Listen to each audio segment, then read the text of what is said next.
Hi, everyone, and thank you for joining us. We are going to be talking about estate planning and estate taxes today, which is a very interesting topic, and there's a lot to it. It should be a topic you're fairly familiar with, but we're going to bring in our large case team, Michael and Weston Fader, to go through a little bit more in depth of some of the strategies that we use for estate planning. Hopefully, you can find some new strategies that might work for some of your clients, some extra tools in your tool belt, and maybe some ideas for your business or some opportunities that you may have been missing. But this topic is very important, especially for clients that want to leave a legacy. Not every client wants to leave money for the next generation or two or three generations down, but there are some clients, a lot of clients actually, that are very focused on intergenerational wealth, creating some financial advantages for their children, grandchildren, great-grandchildren, maybe even further down the line from that. And this is where some of the estate planning strategies can be very impactful and meaningful. So I'll invite Michael Dutra to get started, and then we'll have Weston coming in later in the webinar. Thank you. Okay, thanks, Corey. So I wanted to start off with basically a typical formula of net worth versus estate worth. And net worth is fairly easy to calculate. It's clearly your assets minus your liabilities, and that's how I find a lot of people measure, of course, what they have, and that's what they kind of talk about is what their net worth is. But they never really talk about their estate worth. And of course, their estate worth is assets minus liabilities, but factoring in the taxes owed in your estate when you pass away. And typically, your estate worth is going to be significantly lower than your net worth, especially the more assets you have, and depending on what type of assets those are. So, I find bringing that up with your clients is a good way to open their mind to the fact that they are going to have taxes owed in their estate, or most likely will, assuming or the more assets they have, like clearly they're going to have a tax bill. So net worth versus estate worth, very big difference in the actual answer. So what happens at death? So if you had someone had a rental property, a family cottage, assets in their corporation, assets in their holdco, RSP RIF, non-reg portfolio, maybe even throwing some crypto in there. Assuming there's growth in all these assets during their lifetime, and we're not talking about a spousal rollover when they pass away. We're talking about when like, the second spouse passes or there is no other spouse and it's just the individual. But typically speaking, if there's capital gains in all these assets, the value of these assets instantaneously decreases the moment this person passes away because there's like basically a hidden tax bill in all of this. And a lot of people don't realize that. They think they can pass the family cottage down tax free, or they think they can give their RSPs to their kids, and of course they can't without incurring some tax. So it's because of something called a deemed disposition, which I'm sure most people on this call know. It's essentially the moment you pass away, the CRA treats it as if you've cashed out everything you've ever owned, even though you actually haven't, and that's where a lot of these taxes are triggered. So I have a kind of this, kind of fun thing where it's like the $1 million taxable question. And really it's like how much assets or what does it take for someone to owe $1 million when they pass away? What do they have to own during their lifetime to end up with $1 million tax bill in their estate after they pass away? And I give an example of someone buying a rental property. Let's say they bought it for 500,000. It's currently worth 1 million. So as of today, there's a $500,000 capital gain.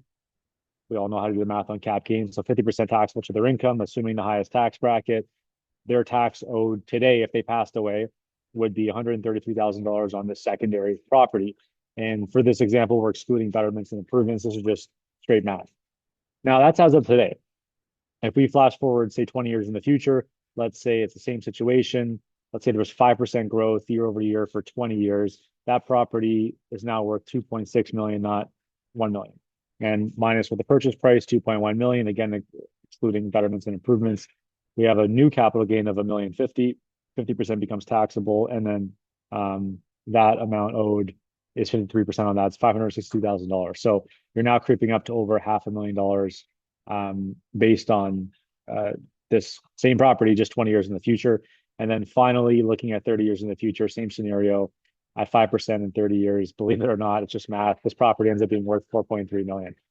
Cap gain at 3.8, half that's taxable, and then doing 1.9 million at the current tax rate, you're now over $1 million in taxes. So it takes one property and 30-year timeline at 5% growth to essentially owe $1 million in your estate.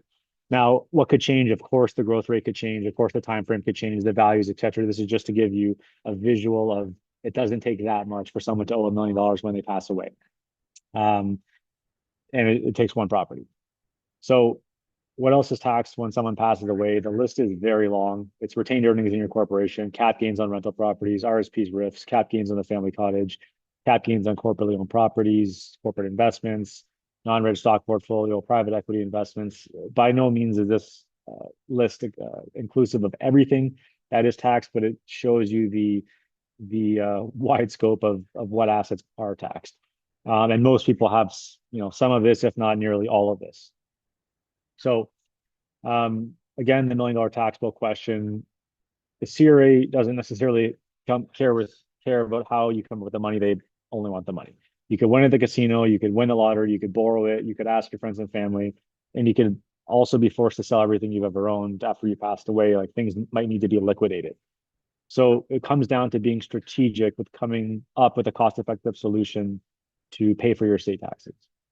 Now, what are your options to pay? The first option is just to self-insure. And a lot of people say they want to do that, but then when you walk them through the math, it doesn't necessarily become as attractive as they may have thought. So if you were to self-insure a $1 million tax bill in your estate and you wanted to pay with it from your RSP or RIF, you would basically have to have just over $2 million in an RSP or RIF, never touch it during your lifetime. You'll lose about $1 million in tax when you pass, and now you're going to net that million. This is a terrible use of your money. I would never suggest this, but a lot of people don't realize how taxable fully registered accounts are. The next could be like you could sell property, maybe liquidate an investment. Sure. You got to think about like capital gains taxes, timing of the market, fees, etc. So again, is it possible? Maybe. Is it the best use of your money and assets? Probably not.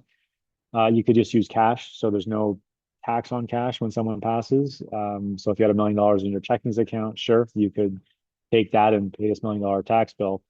But I would argue, I mean, out of these three options, of course, cash seems the most attractive, but I would still argue that using cash to pay any future tax bills, it is quite literally a waste of your money. There's a far more effective fourth option um, to do so. And just for a little bit of fun, I'll call it estate tax insurance, but essentially it's a life insurance policy used to pay your estate taxes. It's a very cost-effective strategy to essentially, I mean, most likely pay the biggest tax bill you'll ever have in your life, which is going to be your estate taxes or the taxes owed in your estate. So I'll give you an example of a $1 million whole life policy, joint last to die for a 50-year-old couple. So they would, I mean, it's going to be at least 50% cheaper than cash, probably even a bit more. So if they invested $21,000 a year, which are the premiums for a $1 million life insurance policy, they could do this for approximately 12 years and put it on offset, which if you do the math, 12 times 21,000 is just over $250,000. Of course, assuming the dividend scale, stays in place and that sort of thing, but they're essentially putting their policy on premium offset in that 12th year. So if you do the math kind of in an inverse way, they've essentially paid $250,000 in exchange for $1 million to get paid out when they pass away. So I always say like buying life insurance is basically buying a future amount of money you're going to need at a significant discount today. So they're going to need that million. We've done the projections, and they could put up $250,000 slowly over the next 12 years to get that $1 million in place for them. Now, the cash value, I like to kind of show it that year where you put it on a policy offset. Again, approximate, but it's going to be more than what you put in. So in this example, it's 328 just based off the current DSIR. Of course, that can change, but it's, as we know, it's an asset. It's growing. It's something you can use during your lifetime. And if they waited 20 years, again, just to illustrate how much more that could grow, you've almost doubled your money basically. The math on this is basically you've saved 74%. So your need was $1 million. You've only put up 252, and you're still getting that $1 million. So why would you, even if someone had $1 million in cash, why wouldn't they just take $21,000 a year from that, drip it into the policy, only put up 250, save the 750, spend it during their lifetime, increase their retirement, and they're still going to end up with the same end result. Just a different way to look at this. So if you had $1 million tax bill, it could cost you twice as much using RSP or RIF. Of course, you could use cash, dollar for dollar exchange, or you put in much less in the insurance premium. You have eventually more in the cash value. That's increasing forever, as we know. The life insurance is going to, start at $1 million, they're going to increase as well. And I think most importantly is this blue column here, which is the savings. So you're literally saving money by buying the insurance, which sounds somewhat counterintuitive sometimes to clients, but when you show the math on what are the other options, I mean, they're not nearly as attractive as something like this. So when it comes to taxes owed in the estate, it's important to know how to calculate them, where they come from, how do you project them properly, and then what is the strategy or solution to actually pay for that large tax bill? Because if they don't have the money, there's, that becomes very problematic for the estate, and there's going to be a need to liquidate assets they may not want to liquidate or may have never even thought about, looking to sell. So this is a very, very important topic, and I would say 9 out of 10 prospects or clients, like probably even almost close to 10, don't know what their state tax bill is going to be, don't even know they're going to have one. So you can be extremely helpful as an advisor, letting them know this. Weston, I'll leave it to you. Thanks, Mike. So let me share my side here. So just expanding um, on what Mike talked about here, we're just going to use a couple of strategies that could just kind of position using the taxes to help offset estate taxes and so forth, and just a different how you can approach it with clients in a specific situation for them. And as Mike said, it's really quite amazing the number of clients that don't realize the cost that this is going to come down to them down the road, and or their existing, the accountants, the lawyers. Um, well, if you've worked with insurance, this might seem pretty basic stuff. Very, very few of them actually even know this exists, let alone how it works and so forth. So if you can bring these to your clients and show them how to save $750,000, still spend it and so forth, that looks pretty darn attractive to them. So, first one we're going to look at here is what's called an estate bond or an estate transfer. Um, so what this is essentially you've got a client, they've accumulated some wealth, and this is, they don't need it really to sustain their lifestyle going forward at this point. It's excess cash that they have. Could be either be income or it could be a lump sum, and they want to pass some of this on to the beneficiaries. But as we talked about, future taxes can have a real negative effect on their overall net worth. So what is is there a more efficient way to meet your estate objectives? So, how do we do this? So, the strategy is designed to enhance what you pass on to your beneficiaries. So, you know, first situation, number one, you have a policyholder, they purchase their life insurance policy. Number two, if they want to, and sometimes there's a reason for this, sometimes there's not, they can put in additional amounts into the policy to help grow it faster. That's the deposit option, additional deposit option, that can grow the policy quite quickly. And as we've talked about in previous webinars, the cash value within the policies are not taxed and will grow on a tax deferred basis up until the point if they withdraw the funds, or if they just keep them in there, they'll continue to grow tax free. Then at the end of the day, when the person passes away, that money comes out and it goes tax free to their beneficiaries or their estate, and then the estate can distribute that out as per their will decides and so forth. So it's just a really straightforward way to look at doing this, and so forth. So if we look at this, the estate bond versus alternative investments, comparing the results. If you compare the accumulated cash value of alternative investments, let's look at a male 65-year-old non-smoker, and he deposits 68,000 each year for 10 years, and then he's never going to put another dime into this. The numbers are pretty compelling in the fact that your alternative investment is here, his estate value over 5 years down to 20 years, is only it's sub 1 million at that point, where if he uses the estate bond strategy of the life insurance and instead uses his excess cash to fund this life insurance policy, as Mike talked about, we've got a larger cash value, but also the estate value. It goes up to 1.3 in this particular situation, which is almost 50% more than what it would be if he just invested those dollars. To duplicate the estate bond, he'd have to achieve a pre-tax return in an interest-bearing investment, GIC, which is where a lot of these clients tend to put this money because they don't know anything, any other options. They need over almost a 9.5% rate of return. So if anybody knows of any GICs that are kicking out a 9.5, I think a lot of people will be quite interested in that. But until that happens, life insurance continues to be pretty much the most effective and most straightforward way to achieve this. Um, Another strategy that we talk about is called sorry, that's in the wrong. Let me, I think we copied and pasted. There we go.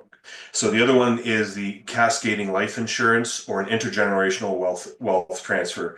So with this particular strategy, you're just changing a little bit about how the policy is purchased, who owns it, and who the beneficiaries are. So it's similar as before. There's excess cash that the client has that they are not going to be using during their lifetime, and they want to find a tax efficient way to pass it on to their beneficiaries. So with this particular strategy, what we look at, sorry about this, this is the wrong presentation. There we go. First generation, the parent is the owner and payer of the life insurance policy. You've got the second generation is the adult child is the insured and the contingent owner listed on the life insurance policy. And then finally, you've got the grandchild as the beneficiary of the life insurance policy. So here's all the elements that go into this is the fact that that older parent buys the policy on the adult child, but they are still the owners. So they have access to the cash value of that policy over time. So they can use that how they see fit. They can use that if they want to access it, they can use it for retirement income, emergency spending. They can use it for any number of reasons that we've discussed in previous webinars. But they have access to that cash value. At some point in the future, though, because of the nature of life insurance, they can, and the way it's set up, they can transfer the ownership of that life insurance policy tax-free to the adult child who is the insured. At that point, they become the owner. Now they have access to the cash value of that life insurance policy. Again, they can use it how they see fit and so forth. And then on their death, that money goes tax-free to the grandchild. So this is, again, a couple different names, but essentially you've secured 3 generations of the family using life insurance to make sure that there's future capital that could be used now, but also significantly in the future. And this is all done on a tax-free basis when set up properly and executed appropriately. So this becomes, I've seen this be really appealing to a number of clients that want to create family legacy and so forth. And this can be done continually, right? So then, when the next generation moves down, these parents go ahead and buy a policy on the grandchild, and the grandchild on the great grandchild, and so forth and so on. So this is a very applicable strategy over multiple generations. So, what does that do? So in this particular case, what if we look at a mother, she's 65 years old, and she purchases a 1 million 10-pay policy on her adult son for 51,000 a year for 10 years, and then she never puts another penny into it. The son is 35, and the mother transfers ownership of this policy to the son in 15 years on it, again, tax-free. So at that point, the mother is 80 and the son is 50. So when in doing that, the taxable investments over that same 50 years for the son, if that 1 million, if that money was put into the alternative investment, it would pre-tax, it would go to 3.1 million, which isn't bad. However, the total growth and loss because of the taxation, and this is 4% interest at BC, the British Columbia highest marginal tax rate at this point, they're going to lose $1.9 million of growth to taxation over that same time frame. That's pretty. That's a pretty tough pill for a lot of folks to swallow. So, how does life insurance stack up in this particular case?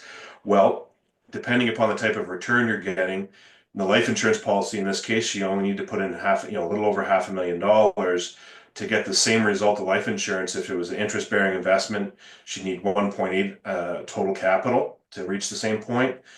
If it was all dividend income, almost 1.2 million, and if it was capital gains, a little bit more. Again, The other side of this is what is the risk you're taking to generate these types of the return using a dividends, capital gains, and interest-bearing investments versus the life insurance. The life insurance is very consistent and much more predictable, where you're taking much higher risk to achieve those, as we can see from the potential rates of return required.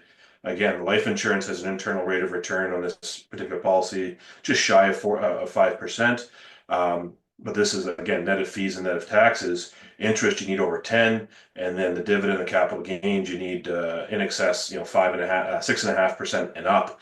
And those are returns every single year with no down years to match what the life insurance policy does on a very consistent basis. So from that standpoint, it's very, like I said, it's a very appealing asset to secure that future generations.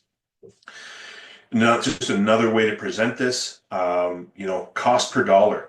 If you're doing from an investment standpoint, the cost per dollar is at 0.43 cents per dollar that you put in, where the life insurance to achieve this is 0.12. The cost of doing this through your investment side is 4 times more than using the insurance side of it. So again, just another approach on how to present this to particular clients. And when we if and when we have the chance to talk to these clients, you can help us determine what is the best way to put these out there to help it resonate with the clients so they understand the value of the insurance strategy presented in front of them. So who is this for? As you can guess, parents and grandparents, people who want to provide financial security for their beneficiaries, children, grandchildren. Obviously, high net worth individuals, they need to be able to afford that type of premium. That's not to say that these types of strategies aren't viable for folks that don't have those higher dollars. It's just, you add zeros, you take zeros away.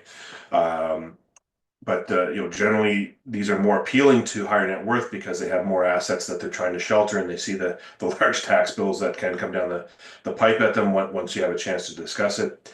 And then estate planners, as I mentioned, people who are planning estates and want to minimize tax liabilities. You would be amazed at the number of accountants, lawyers, and so forth that have little to no understanding of insurance beyond term insurance, and so forth. And when you actually put a few of these very basic strategies in front of them, it's really tough for them to argue and say, this is a bad idea. So, if you can partner with a couple of accountants or lawyers who, and just show them some of these basic things, they can become really, really effective partners, especially if they have clientels that are going to be facing those tax liabilities. The reasons, again, tax efficiency is a large piece of it, either to offset those future gains or to find tax efficiency now, tax deferred growth. Transfer wealth very tax efficiently to the next generation.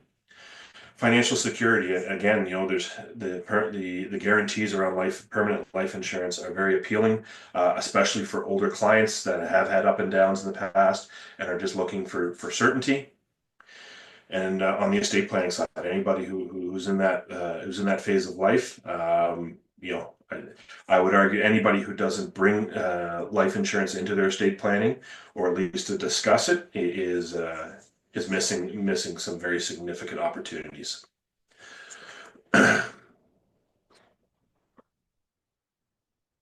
Corey? Thank you, Weston. And I really appreciate you presenting, going through some of those extra strategies, interesting strategies. I know this is part of the bread and butter for an advisor, and we do a lot of this. So I'm sure a fair amount of this was viewed for many of the people on this call or watching the recording, but hopefully you found some ideas that would help with your practice, your business, and might be some opportunities with some of your larger clients. Thank you, Weston and Michael, for presenting, and thank you, everybody, for attending. We will be doing our last large case support webinar as part of this series anyway next week, the Insured Retirement Strategies, which will be a very good topic and something I know there's a lot of interest in, and something that you really have to present the right way for clients to understand how this can really work in their retirement as part of their income funding, retirement income funding strategies. So I look forward to seeing many of you there. And if anybody has any questions or large cases or complex clients that they're not sure what to do with, you can always reach out to myself, Weston, or Michael, and we're happy to take a second look and see if there's an opportunity to collaborate. Thank you very much. Thanks, everyone.